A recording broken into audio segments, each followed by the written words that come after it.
চট্টগ্রাম বিশ্ববিদ্যালয় কেন্দ্রীয় ছাত্র সংসদ চাকসু নির্বাচনে ২৬টি পদের মধ্যে ভিপি জিএস সহ ২৪টি পদে শিবির সমর্থিত প্যানেলের প্রার্থীরা জয়লাভ করেছেন। অন্যদিকে এজিএস সহ ২টি পদে জয়লাভ করেছেন ছাত্রদল সমর্থিত প্রার্থী। বুধবার ১৫ অক্টোবর রাত ৫টার দিকে বিশ্ববিদ্যালয়ের বিবিএ অডিটোরিয়ামে ফলাফল ঘোষণা করা হয়।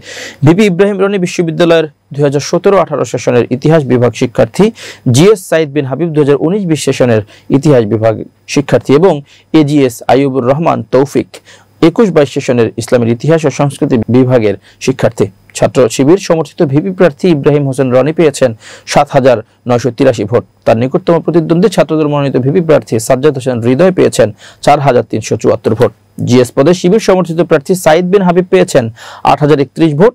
তার নিকটতম প্রতিদ্বন্দ্বী ছাত্রদল মনোনীত জিএস প্রার্থী শাফাত পেয়েছেন মাত্র ২,৭২৪ ভোট। অন্যদিকে ছাত্রদল মনোনীত এজিএস প্রার্থী আইয়ুবুর রহমান তৌফিক পেয়েছেন ৭,০১৪ ভোট। তার নিকটতম প্রতিদ্বন্দ্বী ছাত্র শিবির সমর্থিত এজিএস প্রার্থী সাজ্জাদ হোসেন মুন্না পেয়েছেন ৫,০৪৫ ভোট।